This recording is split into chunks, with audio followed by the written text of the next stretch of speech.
Hello banking professionals, मैं अमित सिंह अगर फिर से आप सभी लोग का स्वागत करता हूं।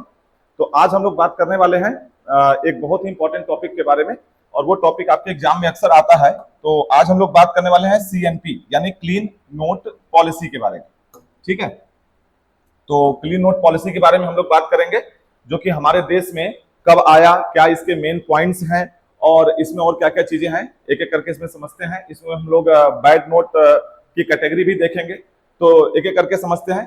पूरा का पूरा वीडियो देखिएगा और ये इसे बने रहिएगा। हमारे जेआईबी सीआईबी मंच के माध्यम से आपको ये वीडियो मिल रहा है। तो जल्दी शुरू करते हैं आज का जो सेशन है। जैसे मैंने आपसे कहा, क्लीन नोट पॉलिसी के बारे में हम लोग आज बात करने वाले हैं।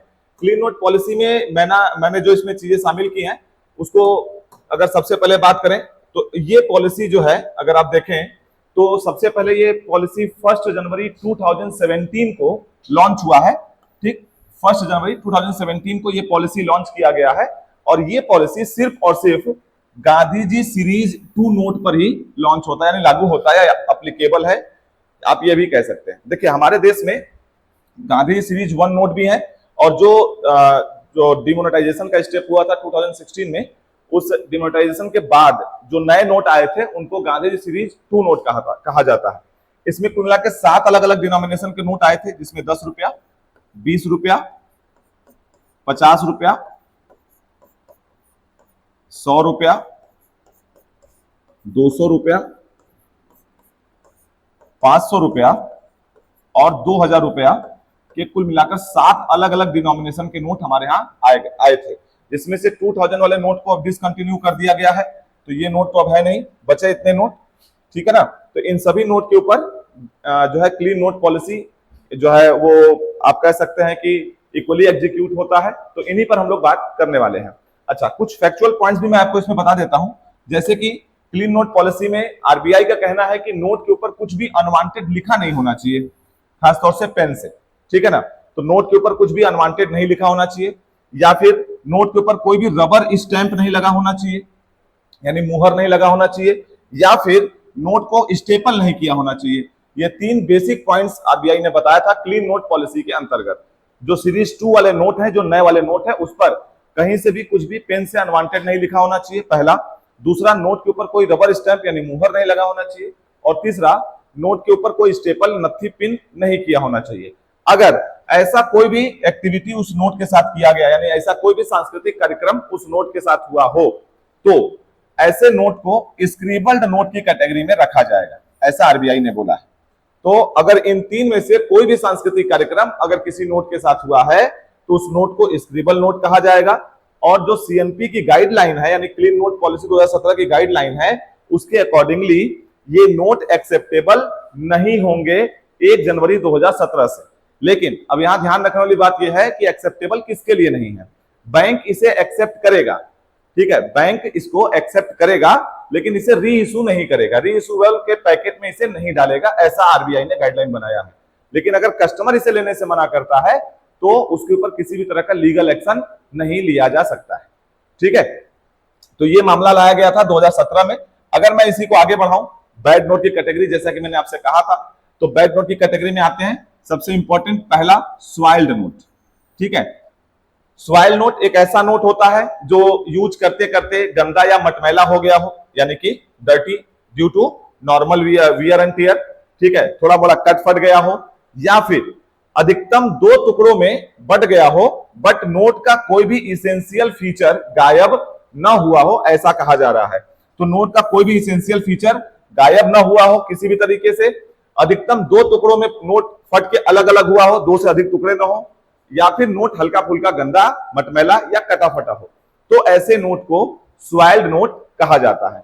ऐसे नोट के रिफंड करने की पॉलिसी क्या है, इसी पॉलिसी पर हम लोग अभी आगे के वीडियो में बात करेंगे। ठीक है, अगर हम आगे बात करें स्वाइल नोट के अलावा, तो अगला आपका आता है म्यूटिलेटेड नोट। ठीक है, अब म्यूटिलेटेड नोट क्या होता है, जैसा कि जो रिस्ट्रिक्शन मैंने स्वाइल नोट का बताया था, अगर वो रिस्ट्रिक्शन एग्जॉस्ट हो जाता है तो वो म्यूटिलेटेड में आ जाएगा। मतलब नोट 2 से अधिक टुकड़ों में फट गया हो, या फिर नोट का कोई इसेंशियल फीचर गायब हो गया हो, तो ऐसे केस में वो नोट जो है म्यूटिलेटेड नोट कहा जाता है। तो मैंने आपसे क्या बोला कि कोई भी नोट नॉर्मली यूज करते करते गंदा मटमैला हो गया हो, कट फट गया हो, पहला, या फिर नोट अधिकतम 2 टुकड़ों में फटा हो, या फिर और नोट का कोई भी इसेंशियल फीचर गायब ना हुआ हो। अगर इसमें से कोई भी काम हुआ हो, जैसे कि इसेंशियल फीचर गायब हो जाना, जैसे नोट के ऊपर एक स्ट्रिप लगी होती है जिसपे एक तरफ आरबीआई और एक तरफ भारत लिखा रहता है, वो गायब हो गया हो, या नोट का कोई और पहचान का जगह से नोट ही गायब हो, या दो से अधिक टुकड़ों में बट गया हो, तो ऐसे नोट को कहा जाता है म्यूटिलेटेड नोट। ठीक है, और ये भी बैड नोट की कैटेगरी में आता है। नेक्स्ट पर आते हैं, अगला जो है आपका वो आता है आपका मिसमैच्ड नोट। ऐसा कोई भी नोट जिसको दो अलग अलग पीस ऑफ नोट से जोड़कर बनाया गया, ठीक है ना, तो दो अलग अलग टुकड़ों को जोड़कर एक नोट बनाया गया हो, तो ऐसे नोट को मिसमैच्ड नोट कहा जाता है। हालांकि ये नोट किसी भी तरीके से एक्सेप्टेबल नहीं है अगर नजर में आ जाए तो। अब जैसे मान लीजिए किसी के पास 50-50 रुपए के दो फटे हुए नोट थे और उन्होंने बड़ी बारीकी से उसे जोड़कर एक नोट बना दिया, तो ऐसे नोट को मिसमैच्ड नोट कहा जाएगा। ठीक है, एक और आते हैं, अगला बैड नोट की कैटेगरी होती है जिसको हम लोग कहते हैं इम्परफेक्ट नोट। ऐसा कोई भी नोट जो कि बहुत बुरे तरीकों से जल गया हो, जानबूझ के फाड़ दिया गया हो, ठीक है, या फिर गलत तरीकों से मोड़ दिया गया हो, तो ऐसे नोट को कहा जाता है इम्परफेक्ट नोट। ठीक है, इम्परफेक्ट नोट एक्सेप्टेबल है, बैंक उसे एक्सेप्ट करता है, जैसे स्वाइल्ड करता है, म्यूटिलेटेड करता है, लेकिन उसके कुछ नियम कानून है। तो नोट रिफंड रूल के बारे में हम लोग आगे की वीडियो में पढ़ेंगे, अभी मैं सिर्फ आपको बैड नोट की कैटेगरी बता रहा हूं। तो एक मैंने आपको बताया स्वाइल्ड नोट, जो हल्का कट फट गया हो या अधिकतम दो टुकड़ों में फट गया हो और तब भी नोट का कोई भी इसेंशियल फीचर गायब ना हुआ हो। अगर ऐसा कुछ हो जाता है, नोट दो से अधिक टुकड़ों में बट गया हो या उसका इसेंशियल फीचर गायब हो गया हो, तो उसे म्यूटिलेटेड नोट कहते हैं।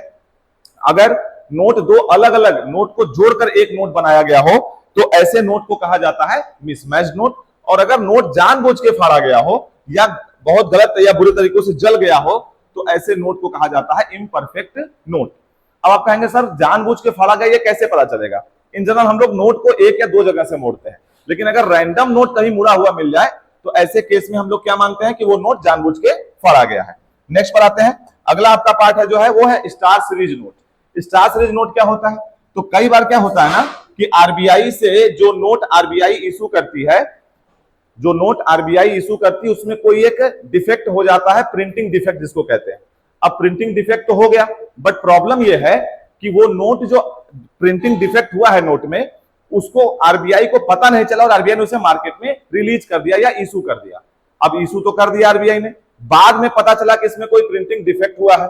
अब ऐसे केस में जब आरबीआई को यह पता चलता है कि कोई एक डिफेक्टिव नोट मार्केट में इशू हो चुका है, तो आरबीआई इस नोट को रिप्लेस करने के लिए एक नया नोट इशू करती है जिसको कहा जाता है star series note. Star series note में क्या होता है कि नोट के नंबर में कहीं पर एक जगह पे स्टार मार्क लगा दिया जाता है। तो कभी अगर आपको ऐसा नोट देखने को मिले तो आप मान लीजिए कि वो स्टार सीरीज नोट है, उसके नंबर में कहीं पर स्टार लगा होगा और वो नोट जो है लाया जाता है ऐसे नोट को रिप्लेस करने के लिए जो नोट हमारे यहाँ गलत या डिफेक्टिव तरीकों से मार्केट में इशू किया गया हो। हालांकि ये बहुत ही रेयरेस्ट ऑफ द रेयर का मामला है कि आरबीआई से कभी इस तरह की गलती हो जाए, क्योंकि ये ह्यूमन के थ्रू नोट नहीं प्रिंट होता है, मशीनरी मिस्टेक्स बहुत कम होने के चांसेस हैं। तो मैं आप तक ये इंफॉर्मेशन जरूर पहुंचा रहा हूं, लेकिन इसका मतलब ये नहीं कि आप वीडियो पॉज करके तुरंत नोट जेब से निकालकर देखना शुरू कर दें। ठीक है, फिलहाल के लिए तो स्टार सीरीज नोट जो है पूरी तरह से एक्सेप्टेबल है। बस इतना ध्यान रखिएगा, स्टार सीरीज नोट जो है किसी डिफेक्टिव नोट को रेप्लिकेट या रिप्लेस करने के लिए लाया जाता है। तो ये थी हमारे देश में अब तक की बैड नोट की कैटेगरी जो मैंने आपके बीच में रखा। तो सीएनपी में इतना ही था। फिर अगला जो हमारा टॉपिक होगा वो होगा नोट रिफंड रूल, जिसके बारे में हम लोग आगे बात करने वाले हैं। तो इस वीडियो को लास्ट तक देखने के लिए बहुत बहुत धन्यवाद। अगर पहली बार चैनल पे आए हैं तो प्लीज इसे सब्सक्राइब करें और अगर रिक्वायर्ड है तो इसे और लोगों के पास शेयर जरूर करें। जुड़ने के लिए थैंक यू। जय हिंद, गुड बाय।